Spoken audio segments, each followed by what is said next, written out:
국가산업단지 50주년 특집 현장 토크쇼 공장회담. 안녕하세요. 진행을 맡은 아나운서 송지원입니다.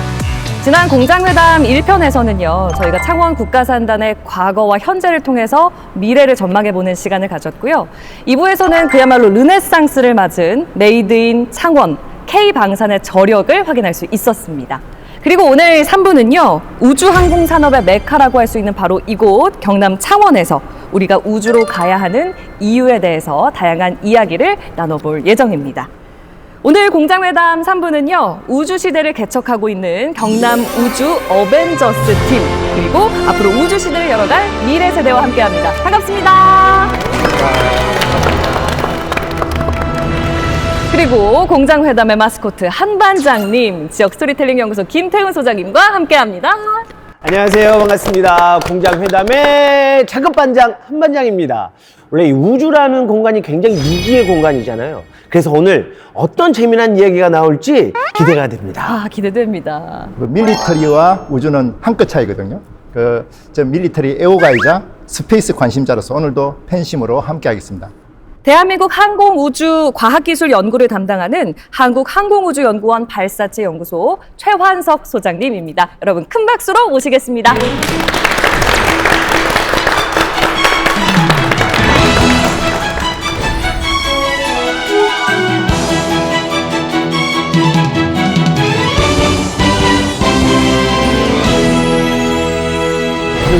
우주가 대세이기 때문에 저는 오늘 누리호가 쏘아올린 우주 강국의 꿈이라는 제목으로 저희가 우주 발사체를 개발하면서 경험했던 이야기들 그리고 그런 개발의 의미 등에 대해서 소개를 드리고자 합니다.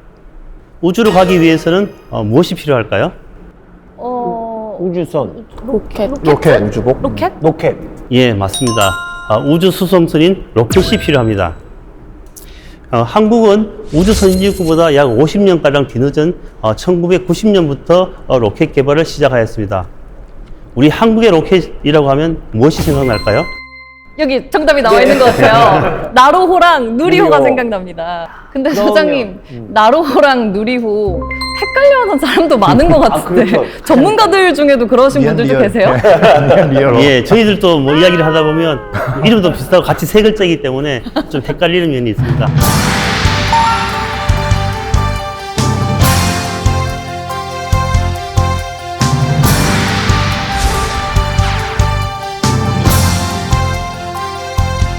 자, 그럼 이 나로호와 누리호의 이름이 어떻게 정해진지 혹시 아시나요? 제가 그때 기억이 공모를 했던 것 맞아요. 같아요. 전체 국민 공모였던 기사를 예, 본 적이 있어요. 맞습니다. 누리호는 이곳 경남과 밀접한 관계가 있습니다. 당시 에너지 기계공학과에 재학 중이던 백승엽 씨가 응모해서 당선된 이름이 되겠습니다. 만 건이 넘는 공모작 중에서 당선된 뜻깊은 이름이 되겠습니다. 원래는 한국형 발사체라고 불리다가 시험 발사하기 한 달 전에 공모를 통해서 누리호라는 좋은 이름을 갖게 되었습니다.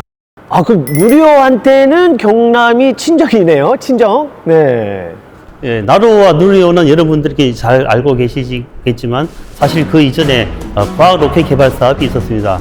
영어로 코리아 사운딩 로켓이라고 해서 그 앞 첫 글자를 따서 KSR이라고 부르고 있습니다. 과학 로켓 개발 사업 이후 본격적인 우주 발사체 개발이 착수가 되었는데 그 시작이 바로 나로호였습니다.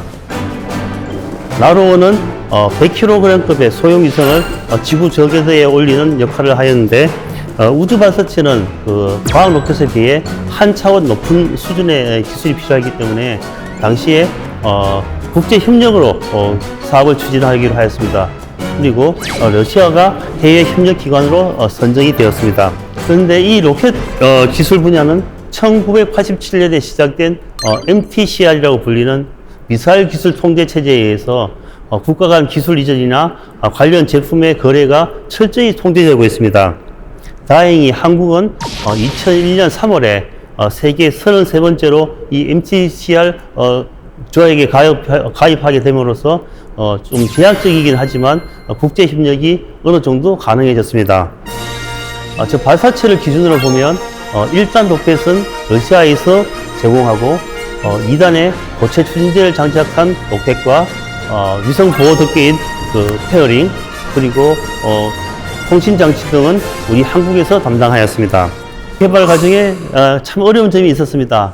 저희들이 2번의 발사 실패와 4번의 발사 연기를 겪어야 했습니다. 3차 발사를 시도할 때까지 2년 4개월이라는 긴 시간이 소요되었습니다. 그나마 큰 다행이었던 것은 러시아와 나로 계약 협상 시 처음에는 2번의 발사만 계획을 하였다가 나중에 만약에 2번의 발사 중에서 1번이라도 발사를 실패하면 우리 한국이 무상으로서 3번째 발사를 요구할 수 있게 그렇게 최종 계약을 수립하였습니다. 다행히 그 덕분에 자칫 실패로 끝날 뻔했던 나로호는 성공적으로 임무를 마칠 수 있게 되었습니다. 만약에 그때 2번이 다 실패로 끝나버리고 계약이 그렇게 안 돼 있었다면은 누리호도 없었겠네요. 그렇겠죠. 아마 그게 아니었다면 한참 뒤에 이제 누리호가 시작돼서 지금도 이제 한참 누리호를 개발하고 있는 그런 상황이 되었을 가능성이 컸다고 봅니다. 여기서 잠깐 퀴즈를 하나 내보겠습니다. 갑자기 약간 긴장되는데요, 퀴즈? 우리 누리호에는 총 몇 개의 부품이 들어갈까요? 한번 맞춰볼까요? 자동차가 한 25,000개 정도 있거든요. 네. 그러면 덩치를 이렇게 보면 10만 개? 10만 개? 한 반장님 몇 개? 10만 개요? 그럼 저는 11만 2,572개. 네, 좀 비슷한가요? 네. 정답은 37만 개입니다. 예.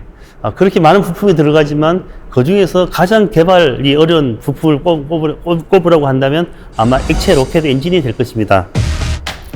특히 1단에는 75톤 엔진 4개를 장착해서 300톤의 추력을 내는 것이 필요하였는데 이에 대해서 당시 국내의 많은 전문가 분들께서 그것은 굉장히 무리한 계획이라는 의견을 내셨습니다. 왜냐하면 우리 KSR-3 당시에 우리가 보유한 기술은 말씀드렸듯이 13톤급의 그것도 가압식 엔진 기술이 전부였는데 그 기술을 가지고 75톤이나 되는 엔진에 터보 펌프 방식으로 만들겠다고 하니 그것은 무리라고 주장하시는 분들이 여럿 계셨습니다. 물이라는 게 뭐 기술력이 딸린다는 얘기인가요? 네, 그건 아니었고요. 아니고요.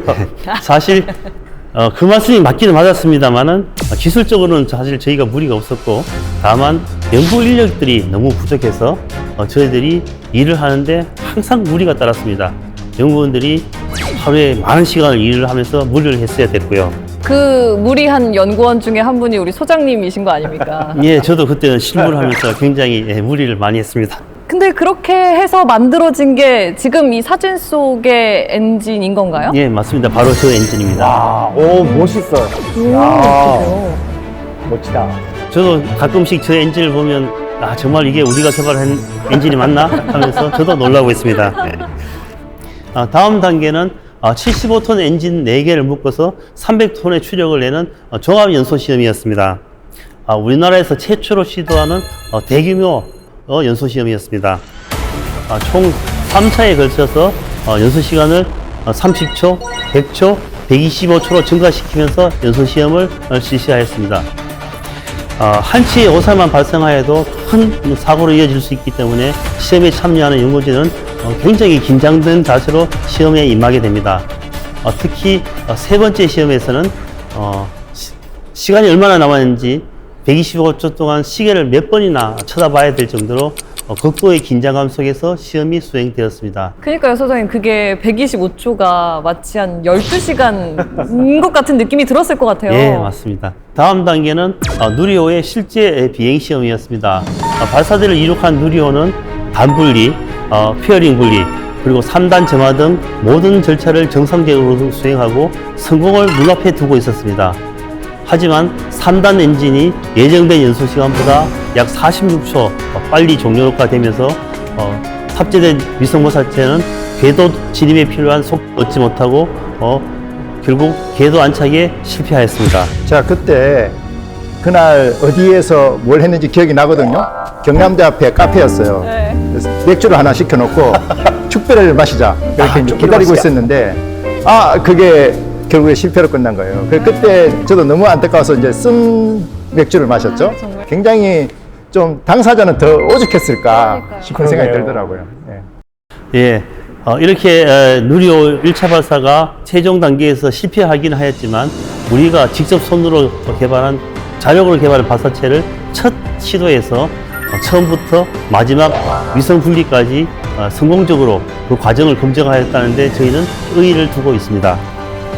누리호 2차 발사는 기상 문제와 발사체 내부의 센서 문제로 원래 예정된 날짜보다 6날이 지연된 2022년 6월 21일에 발사되었습니다. 이날도 기억이 나죠. 네, 굉장히 웅중에 5, 4 이렇게 할 줄 알았는데 담담하게 하더라고요. 5, 4, 3, 2, 1, 발사! 3, 2, 엔진 점화, 26, 누리호가 발사되었습니다.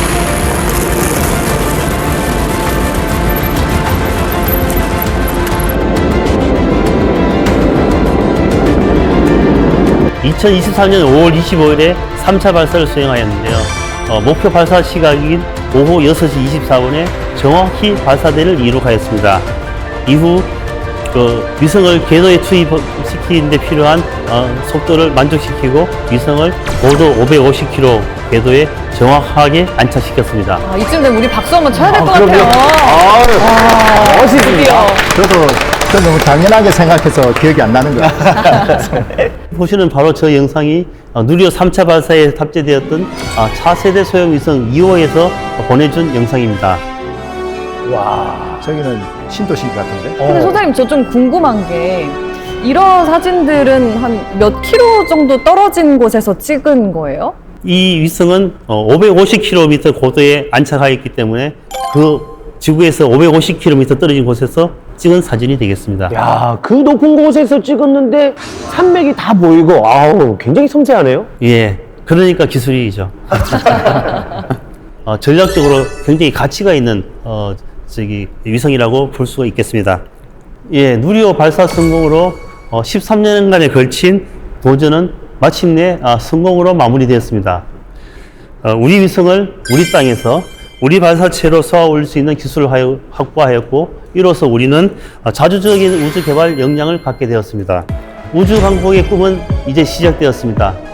그 꿈을 마무리하는 것은 이 자리에 계신 우리 젊은 학생들이 미래에 해야 될 일일 것입니다. 네, 제 강연은 여기까지입니다. 네, 수고해주신 최하석 소장님께 다시 한번 박수 부탁드립니다.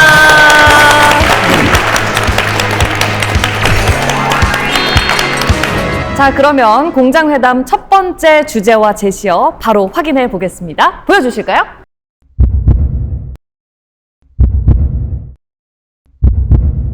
심장 박동 소리인가요? 심장. 사람 생명을 유지하는데 심장이 가장 중요한 기관이잖아요. 그래서 누리호의 가장 중요한 기관, 엔진 이야기가 나올 것 같은데 아닌가요? 맞습니까? 예, 맞습니다. 예. 누리호 개발에는 우리 국내 민간 기업이 300여 군데가 참여를 하였습니다. 그 중에서 계약 금액 위주로 보면은 약 40개 정도가 이제 계약 금액 높은 금액 업체가 있는데, 그 중에서 12개의 업체가 우리 이 경남 지역에 위치해 있습니다. 저 창원, 사천, 밀양 등에 있죠. 그 중에서 특히 이 심장이라고 할 수 있는 그 액체 로켓 엔진은 우리 하나에어로스페이스 창원 사업장에서 조립 생산이 되었습니다. 이 누리호 발사가 경남과는 또 아무런 상관이 없을 거라고 생각을 했는데, 야, 이 누리호의 심장, 엔진이 경남에서 만들어졌네요. 참 경남 창원이 대단하다 싶은 게, 지난 밀리터리 할 때 KF-21의 그 눈이라고 볼 수 있는 A사 레이더, 그게 또 경남 아닙니까? 맞아요. 예, 그리고 이렇게 이 누리호의 심장 엔진 또 경남. 이 뭐라면 이 우주와 밀리터리 산업의 핵심이 다 여기 있네요. 그러니까요. 경남에. 경남인으로서 뿌듯해지는데요. 이 가운데 누리호의 심장을 만드신 분이 계시다고 합니다. 누구십니까? 네, 하나에어로스페이스 발사체 생산팀 손종훈 과장입니다. 액체 엔진 개발과 조립 과정에서 기억에 남는 에피소드 같은 것도 혹시 있으신가요? 네, 여러 순간들이 있지만 첫 번째 엔진을 조립하면서 고생했던 경험이 가장 기억에 남습니다.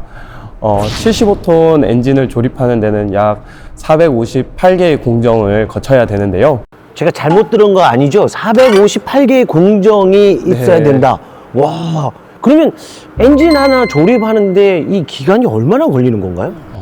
처음 엔진을 조립하는 데는 약 6개월 정도가 걸렸는데요. 6개월이 결코 길게는 느껴지진 않았습니다. 그런데 저희가 45기의 엔진을 조립하면서 많은 노하우와 경험이 쌓였고 지금 현재는 75톤 엔진 조립 기준으로 약 2.5개월 정도가 걸리고 있습니다. 그 엔지니어들이 제가 엔지니어들 몇 번 만나봤거든요. 네. 그 엔지니어들이 그 엄청난 공정에 시간을 투입해서 마지막에 성공했을 때 그 희열이 어마어마하더라고요. 네, 맞습니다. 그 장면을 좀 묘사해 주실 수 있나요? 그 성공을 확인했을 때 그 어떤 장면이 펼쳐졌는지. 그 감정을 한번 표현해봐 주실 수 있어요? 자, 해볼게요. 네. 자, 셋, 둘, 하나. 성공입니다! 일단 분리됐다. 예, 끝났다, 일단 제발.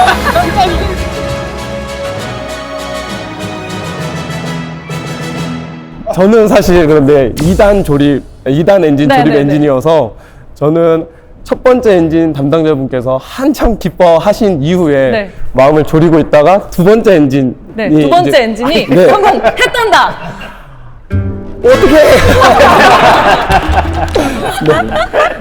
이게 진짜 감정이었을 것 같아요. 이 엔진 개발 과정에서 가장 어려운 고난도의 기술이라면 뭘까요? 가장 어려운 기술은 재생냉각 기술이라고 생각합니다. 엔진이 점화됐을 때 약 3,500도에 이르는 연소가스가 발생하게 되는데요. 이 3,500도라는 온도는 지구상에 있는 대부분의 금속을 녹여버릴 수 있는 온도입니다. 그렇지만 엔진도 역시 금속으로 이루어져 있는데 녹아내리지 않는 그 이유가 바로 재생냉각 기술 때문입니다.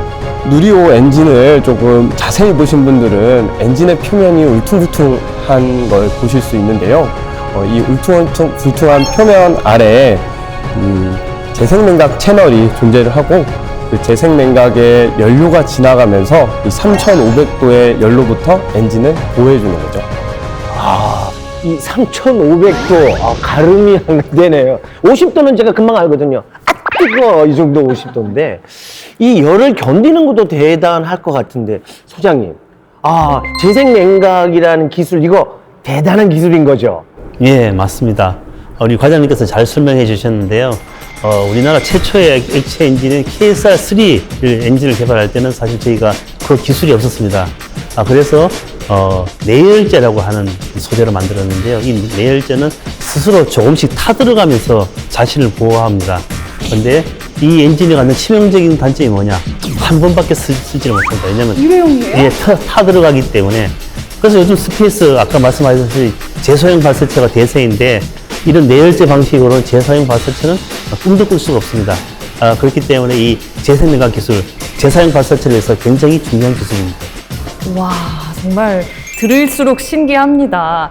그런데요, 경남에서 누리호의 심장만 만들어진 게 아닙니다. 다른 기업들 얘기도 나눠볼 텐데요. 제시어로 바로 만나보실까요? 2mm 500원. 내기할 때 쓰는 돈 아닙니까? 근데 2mm는 또 뭘까요? 네, 팀장님. 누리호 전체 부피의 80% 정도를 차지하는 일단 준재 탱크의 두께라고 보시면 됩니다. 2mm밖에 안 돼요? 그럼 500원은 뭐예요? 500원은? 예, 누리호 탱크가 직경이 3.5m이고 길이가 10m에 이르는 그 거대한 크기인데 그 큰 탱크의 가장 얇은 두께 부위가 500원짜리 두께 정도밖에 안 된다는 거죠. 그래요? 그럼 더 궁금한 게 뭐 압력이나 열을 견디려면은 단단하고 이렇게 두껍게 만들어야 되는 게 상식적인데 이렇게 얇게 만드는 이유. 예, 맞습니다. 그 발사체 크기가 정해져 있다면 이게 탱크 두께를 얇게 만들수록 이 발사체 전체 무게가 줄어드는데요. 이제 발사체가 가벼워지면은 같은 인류를 넣고 더 높은 고도까지 이렇게 발사체를 올릴 수도 있고 아니면 이제 고도가 정해지가 있으면은 가벼울수록 더 많은 짐을 실을 수가 있습니다. 그렇다고 해서 이게 발사체 탱크 두께를 마냥 얇게 만들 수만은 없거든요. 왜냐하면은 그 탱크 안에는 이제 산화제도 들어가고 이제 연료도 들어가는데 이게 그 산화제나 연료의 무게와 압력을 또 버텨야 되는데 이게 너무 얇게 만들면은 그 무게를 버티지 못하고 뭐 찌그러진다거나 내려앉는다거나 이제 이런 일이 벌어지기 때문에 그런 연료와 산화제의 무게를 최대한 버티면서 최적의 두께를 이제 연구와 개발과 시험을 통해서 이제 만드는 이제 누리호에서 그렇게 정한 게 2mm라는 그런 두께. 와, 진짜 그 그게 과학이 되겠습니다. 담겨 있네요. 얇다 보니까 연료 탱크를 제작하는 과정에서도 어려움도 꽤 많았을 것 같아요. 아, 예, 어려움이 상당히 많았습니다. 이 소재가 알루미늄이면 이게 뭐 녹면점 이런 게 다 다르잖아요. 예, 예. 그걸 용접한다는 게 저는 좀 가능한가 싶거든요. 우리나라가 그 조선산업의 이제 강자임은 누구나 다 알고 계실 겁니다. 그 조선소에서 하는 용접하고 이제 발사체 용접하는 게 이제 조금 차이가 있는데요. 조선소에서 하는 용접은 이제 철강 재료를 이제 뭐 CO2 용접이나 뭐 티그, 미그 용접이라 하는 이제 그런 것들이 있는데 그거를 주로 적용을 하는데 반해 발사체 탱크는 고강도 알루미늄을 이제 플라즈마 용접 그리고 이제 마찰 교반 용접이라 하는 이제 특수한 좀 그런 용접을 적용을 합니다. 그렇지만은 조선이나 뭐 발사체나 용접이라는 큰 틀에서 보면은 다 비슷한 거기 때문에 우리나라가 이제 조선 산업의 최고이고 강자이듯이 발사체도 조만간에 우리나라가 세계 최고의 강자가 되지 않을까 그렇게 생각을 하고 있습니다. 기대가 됩니다. 설득력 있습니다. 그러니까. 조선하고 연결되니까 네. 바로 설득이 됩니다. 그러니까 조선강국, 우주강국. 맞습니다. 관련 제시어가 하나 더 준비되어 있다고 하는데요. 제시어 한번 띄워주실까요?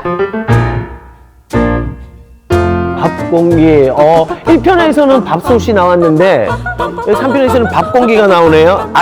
대한민국 사람은 밥심으로 산다 뭐 이런 얘기 하실 건가요? 예, 이제 발사체 탱크가 양쪽으로 돔 2개 하고 중간에 이제 실린더 여러 개가 이제 용접이 되는 그런 구조물로 되어 있는데 이 돔 직경이 3.5m나 되다 보니까 이거를 그 굴곡이 일정하고 정밀하게 이렇게 제대로 만들기가 정말 어렵습니다.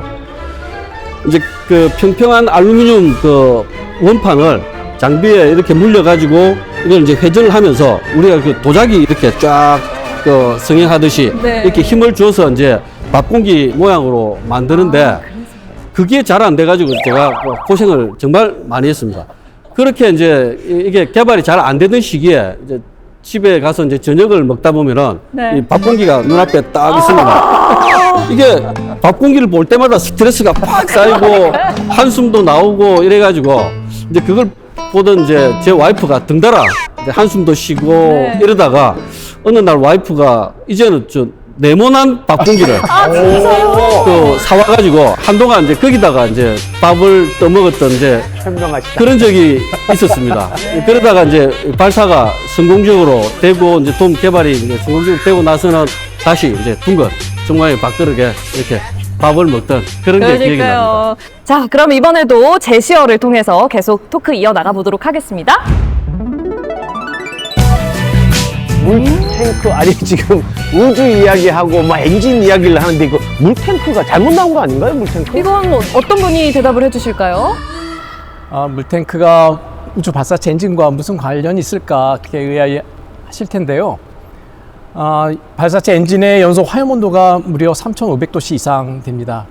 근데 아시다시피 이 발사체 엔진을 비행 전에 지상에서 여러 성능 검증을 하기 위한 연소 시험을 수행하는데 그 설비에 이 화염에 노출됐을 때 큰 문제가 발생합니다. 그래서 결국 이 물을 가지고 이제 이 화염을 냉각해서 이 설비 안정성을 이제 보장하는 할 때 이 물탱크를 활용해서 냉각수를 공급하게 됩니다. 그러면 발사가 될 때 나오는 그 연기가 그 화염이나 이렇게 먼지 이렇게 매연 이런 게 아니고 물탱크에서 나오는 수증기인가? 네, 발사체 그 엔진 화염을 이제 물로 냉각하는 과정에서 발생하는 수증기로 보시면 되겠습니다. 저는 괜히 매연 아닌가 싶었었는데요. 그런 줄 알았어요. 네, 결국 누리호 1단 엔진을 체험하는 과정에 그 화염을 냉각하기 위해서 무려 1초에 5톤의 냉각수를 활용해서 200초 이상의 냉각수를 공급하는 그런 설비가 필요했습니다. 우주센터 인근에 해발 400m 앞 그 국내산에 그 한 산기슭에 한 100m 위치에 물탱크를 1000톤의 물탱크를 이제 설치해서 위치 에너지를 이용해서 냉각수를 안정적으로 공급하는 그런 식으로 이제 시험 설비를 구성하게 됐습니다. 낙차를 이용해서 하는 거예요? 네, 그렇습니다. 이 화염 냉각 시스템 이외에도 누리호 발사에 많은 공헌을 하셨다고요. 네, 누리호 발사 성공 뒤에는 숨은 공신인 또 현대로템이 역할이 많았습니다. 그 역할 중에 하나가 발사체 엔진을 실제 비행 어떤 조건을 지상에서 다 구현하면서 시험을 할 수 있는 추진기관 시스템 시험 설비 사업을 개발하고 연소 시험을 성공적으로 완료한 바가 있습니다. 그러니까 하늘로 날려보내기 전에 땅에서 하는 시험이라는 말씀인 거죠? 네, 맞습니다. 그 비행 과정에 그런 조건과 그런 이제 환경을 지상에서 이제 튼튼하게 이제 묶어놓고 이 엔진이 연소 성능뿐만 아니라 다양한 어떤 기능에 대한 점검을 지상에서 완벽하게 수행해야지 한 채 오차 없이 발사를 성공할 수가 있습니다. 근데 이게 많은 안전장치가 있겠지만 혹시나 잘못돼서 얘가 날아가 버리면 굉장히 큰 피해로 이어지지 않을까요? 한번 이륙한 다음에는 뭐 돌이킬 수 없이 또 뭐 추락하는 어떤 과정에서의 폭발로도 이어질 수 있기 때문에 굉장히 위험합니다. 그래서 이 발사체 이 추진기관을 개발하기 위해서는 이 지상에서 많은 시험과 검증을 통한 기능 검증 또 연소 성능 검증을 완벽하게 수행해야 되는 뭘 이렇게 못 날아가게 날지 못하게 잡는 이런 기술도 있나요? 사슬로 막 묶지는 않을 것 같은데. 네, 그렇습니다. 이 누리호 1단 엔진이 추력으로 300톤급의 어떤 추진기관입니다. 그렇기 때문에 이 추력을 지상에서 묶어놓고 이제 시험하는 그 과정에서 이 고정장치가 또 중요한데요. 여러 가지 어떤 구조 해석적인 또 안정성에 대한 어떤 설계를 기반으로 성공적인 장치를 개발한 경험이 있습니다. 꽉 잡고 있군요. 또 뭐 K-스페이스 시대 얘기도 해주셨지만 실제로 우리가 누리호 발사 성공으로 국제적인 위상도 상당히 올라간 것 같아요. 예, 맞습니다. 수차례 이야기가 나왔지만 이 분야의 기술은 이제 해외 협력이 어렵습니다. 우리가 이제 누리호 기술이 없을 때에는 해외 협력을 하자고 손을 내밀면 다들 배타적으로 저희들을 따돌렸습니다. 근데 저희가 이제 누리호라는 우리 발사체를 갖고부터는 그런 나라들이 태도를 바꿔서 우리 한국을 자기들과 동반자적인 협력 관계로서 인정해주는 부분에 있어서 굉장히 자부심을 느꼈고요. 우주라는 공간이 미지의 세계라서 그냥 멀게만 느껴졌는데 계속 이야기를 나누다 보니까 점점 가까워지는 것 같은 느낌이 들어요. 네. 이 우주에 한 발 더 다가서기 위해서 한 반장님이 아주 특별한 체험을 하고 오셨다면서요? 소문이 났나요? 벌써 여기까지 났더라고요. 제가 바로 우주인이 아니고 우주인 턴 체험을 하고 왔거든요. 네. 어딘지 궁금하시죠? 함께 가보실까요?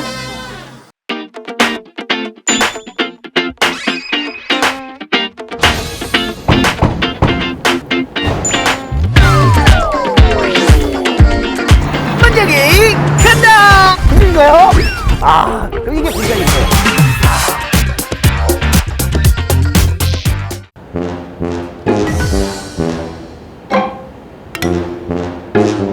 반장이 간다!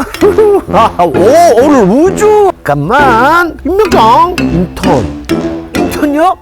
에이, 뭐 인턴이야. 그럼 뭐 출연료가 조금 줄어드나?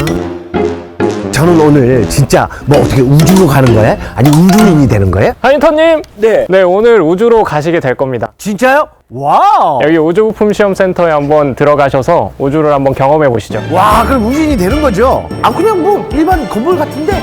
여기 한번 들어가 보시면 압니다. 오! 우와! 오! 가슴이 웅장해지네요. 우와! 이거 뭐 하는 곳이에요? 대한민국 유일의 공공 우주환경시험평가센터입니다. 유일해. 인공위성처럼 우주로 가는 것들을 우주에서 잘 작동이 되는지 지상에서 우주 환경을 모사하고 미리 지상에서 시험 평가를 해볼 수 있는 센터입니다.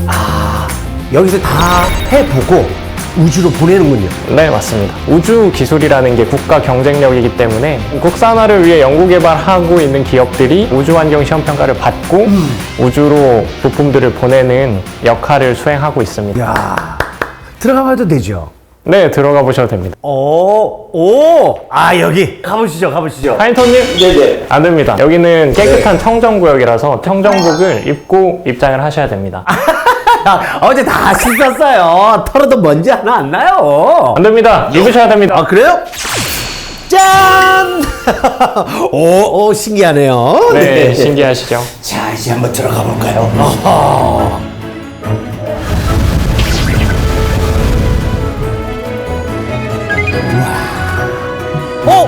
야, 이 떨림, 진동. 지금 뭐 시험하시는 거죠? 뭐 하는 거죠? 인공위성이 로켓 안에 실려서 우주로 가게 되거든요. 이렇게 막 하면서 이렇게 올라가잖아요. 네. 그 순간 인공위성의 진동을 버텨낼 수 있는지 우리 지상에서 먼저 시험을 해보는 겁니다. 이 위에 뭐 인공위성이나 이렇게 부품들이 올라가서 이렇게 그 진동을 느껴보는 거군요. 네, 맞습니다. 아, 근데 또 다른 신기한 시험이 분명히 있을 것 같은데. 레이저 마커라고 시험 레이저 장비가 하나 있습니다. 그거 한번 체험해보러 가실까요? 아, 이거죠? 신기한 테스트. 이것은 또 무엇에 쓰는 물건인고? 저희가 다양한 우주 환경 시험 평가가 끝나면요, 네. 완료됐다라는 의미로 레이저 마킹기를 통해서 시리얼 넘버를 새기는 용도로 사용하고 있습니다. 부품에. 네. 야, 그러면 공장회담 이 글씨도 되나요? 특별히 한인턴님 오셨으니까 제가 한번 해보도록 하겠습니다. 감사합니다. 시작하나요? 네, 지금 시작하겠습니다. 완료됐습니다. 됐어요? 보시면 공장회담. 와우. 근데 제가 이게 인턴이잖아요. 네. 자리에 앉아서 하는 모습이라도 한번 보이고 싶은데 괜찮아요? 네, 한번 해보세요. 진짜요? 어허. 이야.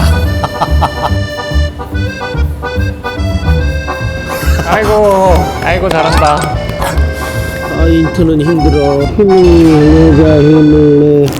짜잔. 오. 뭐예요? 저희 KTL에서 실제 연구 개발한 진주셋 1이라는 초소형 위성이에요. 네. 그거를 만드는 키트를 저희가 만들었습니다. 이런 것도 제가 잘하죠. 네. 한번 실력을 볼까요? 그럼요. 네. 이게 실제 진주셋의 모형이랑 똑같이 만든 키트인데요. 네. 여기에는 진주셋 안에 들어있는 뭐 배터리나 카메라 그리고 뭐 자세 제어기 그런 것들이 다 들어가 있습니다.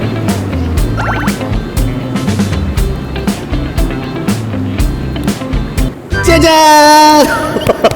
만들기 쉽지 않았는데 어려웠어요. 자, 그러면 저는 뭐 퇴근해도 되나요? 다 아닙니다. 만들었으니까? 인공위성을 만드셨으니까요. 네. 이 인공위성이 실제 우주로 갔을 때 우주 환경에서 잘 작동하는지 확인하기 위한 열 진공 시험을 한번 해봐야 돼요. 한번 가볼까요? 이건가 보죠. 열진공 챔버. 오픈! 짠짜라짠짜라짠. 오. 야, 이거 신기하게 생겼네. 그럼 여기가 지금 우주 공간과 유사하다는 거죠? 네, 그렇게 만들 수 있어요. 우주 환경은 진공 상태고 고온과 극저온을 왔다 갔다 하는 환경이거든요. 그 환경을 이 열 진공 챔버를 통해서 저희가 모사를 할 수 있습니다. 들어갈까요? 들어가면 돌아가십니다.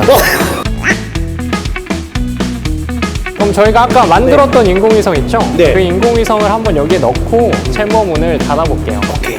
자, 이렇게 우주로 보내면 되나요? 네. 자, 안녕! 임무 완수 하고 와야 돼! 네, 지금 결과가 어떤가요? 시험이 아주 잘 됐습니다. 그렇군요. 성공적으로.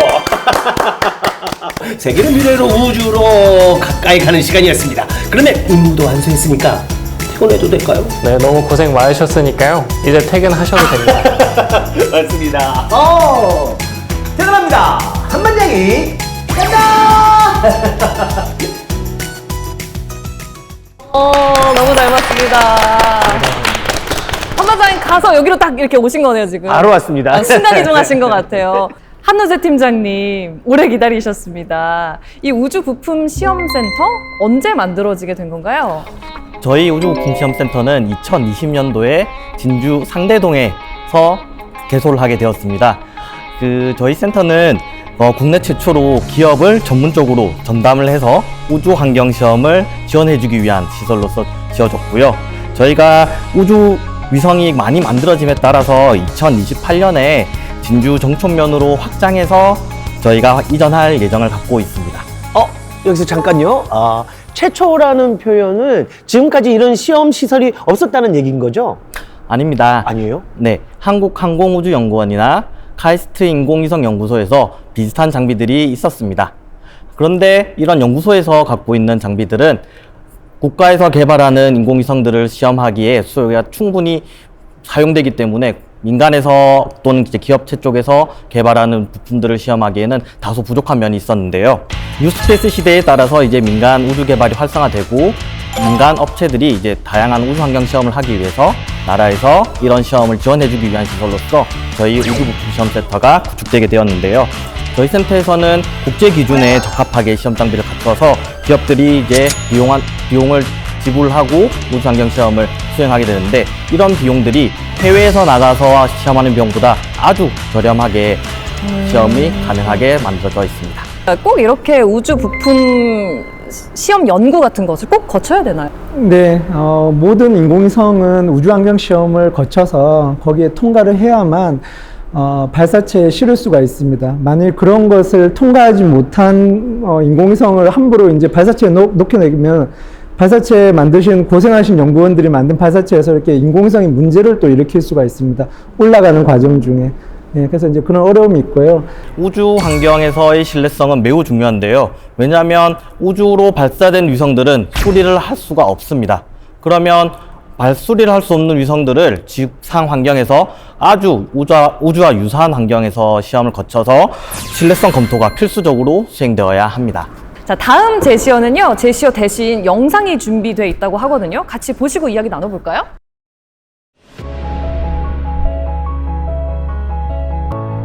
오, 이게 스카이 다이빙 하고 있는 건가요? 아닌 건가요? 그런 것 같기도 하고요.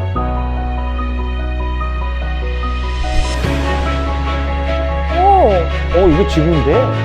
지구 같죠? 네.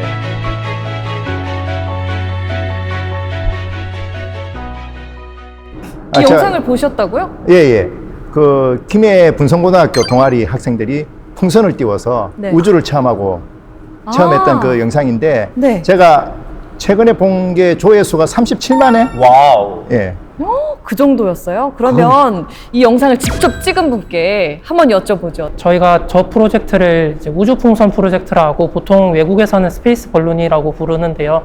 우리 한번 우주 항공 산업에 좀 더 관심을 가지게 할 수 있는 방법이 없을까 하면서 찾아보고, 그리고 일반인들이 잘 보지 못하는 환경을 우리가 어떻게 한번 찍어볼 수 있는 방법이 없을까 하는 생각에 이제 열심히 자료를 찾아보고 알아봤던 결과 저런 스페이스 벌룬 프로젝트가 있더라고요. 그래서 이제 제가 시작을 하게 된 거는 2022년도에 시작을 했고요. 2022년도에는 이제 저희가 처음이었기 때문에 되게 우여곡절도 많았고, 재료를 구하는 데 있어서도 국내에서 재료를 못 구하는 줄 알고 막 해외에서도 부품을 직구하고 막 그렇게 하면서 준비 기간이 약 3개월에서 4개월 정도 소요가 됐었습니다. 분성고 이 프로젝트를 사실 주도하신 건 선생님이시잖아요. 선생님도 오늘 같이 나와주셨어요. 근데 놀라운 건 이게 다시 회수가 됐다는 거예요? 네, 맞습니다. 첫 해 물론 회수를 실패했지만 이제 두 번째 해에는 회수에 성공을 했고요. 회수하는 것 자체는 GPS만 따라가면 되지 않냐라고 생각하시는 분도 많거든요. 근데 제가 실제로 해보니까 그렇지 않더라고요. GPS가 생각보다 오차 범위라는 게 반경 한 20m에서 30m 정도 되거든요. 근데 저희는 이제 목표 지점을 정확히 넓은 공터가 많은 곳으로 설정해서 날리려고 많은 계산을 거쳤고, 대부분 우리나라 같은 경우 대부분이 산지잖아요. 근데 산지에서 반경 20-30m를 찾는다는 건 굉장히 어려운 일이거든요. 저희는 평지에 있는 떨어진 페이로드를 찾는데도 한 2시간 가량 헤맸던 기억이 있어요. 소장님, 학생들의 이런 도전 어떻게 보셨어요? 예. 사실 누리호에도 1단에 보면 이제 밑으로 지구 쪽으로 내려다보는 카메라가 하나 있습니다. 근데 화질을 보면, 물론 이제 우리는 텔레미터로 받아야 되기 때문에 뭐 용량 제한이 있긴 하지만 학생이 올린 카메라의 영상 해상도가 우리 거보다 훨씬 뛰어나서 상당히 놀랐습니다. 이렇게 우리 젊은 학생들이 자신의 아이디어를 가지고 실제로 도전하고 성공을 쟁취하는 이런 도전 정신이 우리나라에서는 큰 자산이 될 거라고 생각합니다. 정말 뿌듯합니다. 자, 미래 세대와의 대화 조금 더 이야기 나눠가 보도록 하겠습니다. 네, 저는 작년부터 김효동 교수님의 연구실인 우주시스템 연구실에서 학부 연구생으로 활동하고 있는데요. 저는 우주 탐사를 위해서 전반적으로 우주 시스템에 필요한 여러 지식을 공부하고 있습니다. 로지 씨는 우주가 내 길이다 라고 생각하게 된 어떤 특별한 계기가 있었을까요? 누리호의 첫 발사, 2021년 10월이죠. 제가 그때 고등학교 3학년이었습니다. 그때 오후 5시에 자습 시간이었어요. 근데 자습을 하지 않고 저는 그 라이브 생중계를 아이패드로 틀어놓고 이제 제발 성공했으면 좋겠다라는 마음으로 이제 보고 있었는데 이제 막 올라가는 도중에 막 폭발되거나 그러지 않고 이제 결론적으로 봤을 때는 전체적으로 성공했다고 볼 수 있잖아요. 그래서 저는 그거를 보면서 울었어요. 그때 교실에서 처음 나로호 발사 때도 봤었거든요. 저는 이제 흔히 말하는 나로호 퀴즈인 거죠.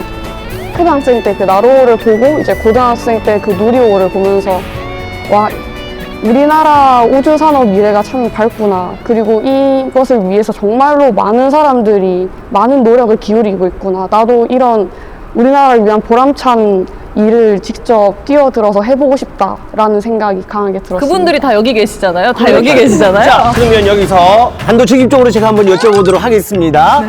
우주에 대한 꿈을 가지고 계시니까 나는 누리호를 만든다면 심장을 만들 것이다 아니면은 연료 탱크를 만들 것이다 아니면 물 탱크에 나는 관심이 있다 뭐 셋 중에 하나를 고르신다면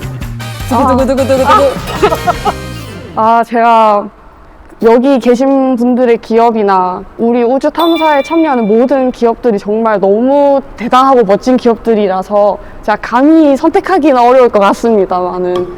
그 중에서 하나를 딱 고르자면 여기에 지금 다 계시거든요. 하나만 고르자면 저는 제가 집이 창원이거든요. 네. 창원 사람이어서 하나이로 스페이스를 고르겠습니다. 자, 일어나서 악수 한번 하시죠, 두 분이서. 다른 기업도 너무 좋습니다. 이런 이제 신입사원이 들어왔다 그러면은 어떠실 것 같아요? 제가 최근에 10년 만에 저희 신입 후배를 받았는데요. 네네. 그런데 그런 친구와 같이 정말 열정이 넘치는 친구들이 들어오니까 부서 분위기도 밝아지고 뭔가 더 미래가 보이는 것 같이 이런 유로지 학생 같이 정말 뛰어난 인재들이 하나에로스페이스에 많이 들어왔으면 좋겠습니다. 네, 그러면 다음 제시어 보면서 또 이야기 나눠보겠습니다. 제시어 띄워주세요. 뭐가 지나갔나요? 20, 100, 3, 이게 얼마 도대체 가늠이 안 되네? 얼마 한 거예요? 소장님 이게 뭔가요? 많이 보던 숫자입니다. 누리호 개발 13년 동안 저희가 투입한 금액 1조 9,572억. 1조 9천. 솔직히 말씀드리면 댓글에 내 세금 2조가 폭발한다. 뭐 이런 것도 있었어. 제가 본 것 같거든요. 그러니까요. 예. 근데 사실 저 금액에서 한 80% 정도 되는 1조 5천억 원은 여기에서 우리 산업체로 사실 다 들어간 돈이고요. 그리고 사실 2020년 기준으로 보면 우리나라 우주에 투입된 예산이 한 8,200억 정도 됩니다. 그러면 우리 세계 우주 선진국 한 선직 7개국 정도 그 나라 예산은 얼마 정도 될 것 같으신가요? 2배, 3배, 그러니까 한 1.5, 2조 정도? 3조? 3조? 좀 더 크게 쓰시죠? 한 10조? 예, 평균 11조 4천억입니다. 우리는 아직 한참 멀었죠? 그러면 10분의 1 금액이네요. 예. 야, 그럼 또 다르게 생각하려면 10분의 1의 예산으로 이 어마어마한 걸 해냈다는 얘기가 이어지는 거죠? 네, 맞습니다. 와. 올해 상반기에 우주항공청이 개청을 한다는 소식이에요. 관련 업계에서도 굉장히 반기는 분위기이죠? 예, 우주항공청의 위치가 이제 경남 사천 저희 카이 사업장에서 그 제조 현장에서 불과 5분도 안 되는 거리에 있습니다. 그래서 아무래도 이제 우주항공청 전문가분들이 가까이 있다 보니까 한 번이라도 더 저희 제조 현장을 방문하게 될 것이고, 그렇게 되면은 우리나라 우주 산업의 정책과 방향을 결정하는데 아무래도 많은 도움이 되지 않을까, 그렇게 생각을 하고 있습니다. 누리호의 성공을 통해서 이 국민들의 우주에 대한 관심이 우주청으로다가 이어진 것 같은데요. 그 우주청 개청을 통해 많은 우주 전문가분들이 저희와 함께 코업을 할 수 있게 되고, 그런 점이 되게 매우 기대가 됩니다. 이제 우리 자라나는 꿈나무들, 미래 세대들을 키워내고 계시잖아요. 우주청에서 일을 하다가 이제 어느 정도 이렇게 경험이 쌓이면은 그 경험을 가지고 또 산업체로 또 가고, 그러니까 그게 이제 순환이 되는 어떤 그런 구조를 생각을 하고 있고요. 저희 학교가 이번에 이제 우주항공청 생기는 것을 계기로 해가지고 저희가 또 때마침 지방대학을 명문화 대학으로 만드는 그 글로컬 대학에 저희가 선정이 됐습니다. 그래서 이번에 조만간에 한 250명의 학생들이 우주항공 전공을 가지고 이제 졸업하게 되는데, 그 졸업한 학생들이 뭐 우주항공청뿐만이 아니라 산업체로 이렇게 많이 배출이 될 것으로 기대를 하고 있습니다. 아무래도 학생들이 우주항공 분야의 진로에 대한 희망을 가질 수 있는 기회가 많이 늘어나지 않을까 하는 생각이 들더라고요. 많은 아이들이 이런 우주항공 분야의 꿈을 가지고 키울 수 있게 된다면, 지금 뭐 1조 원 예산 말씀하셨지만 그 1조 원의 가치보다 더 큰 인재들을 키워낼 수 있는 활동이 되지 않았을까라고 생각하면서 좀 더 우주항공 분야의 산업이 발전되고 커지고 있다라고 하는 걸 좀 많이 느끼고 있는 것 같아요. 근데 아쉽지만 공장회담 3부 벌써 마칠 시간이 다 됐습니다. 자, 그리고 두 분 3부까지 함께 하셨잖아요. 어떠셨어요? 매일 그냥 지나쳤던 창원 산단이 지난 50년간 대한민국의 산업 발전에 심장 역할을 해왔다는데 뿌듯함과 자부심을 느끼는 시간이었고요. 앞으로 방산과 우주, IT 등등 또 다른 심장을 장착하고 달려나갈 50년과 100년을 응원합니다. 창원 국가산단 파이팅입니다. 파이팅! 이 프로그램을 통해서 창원 국가산단에 굉장히 소중하고 멋진 자원들이 굉장히 많이 있다는 걸 확인을 했습니다. 우리 창원의 자원을 청년들과 소통하는 첫 출발점이 됐으면 좋겠습니다. 저희가 창원산단 50주년 특집 토론에서요, 이번 공장회담 1, 2, 3부에서 다뤘던 주요 내용들을 중심으로 종합 토론을 준비했으니까요, 많은 기대 부탁드리고요. 오늘도 마찬가지로 똑같이 인사를 드려볼게요. 자, 지금까지 창원 국가산단 50주년 특집 현장 토크쇼 공장회담이었습니다.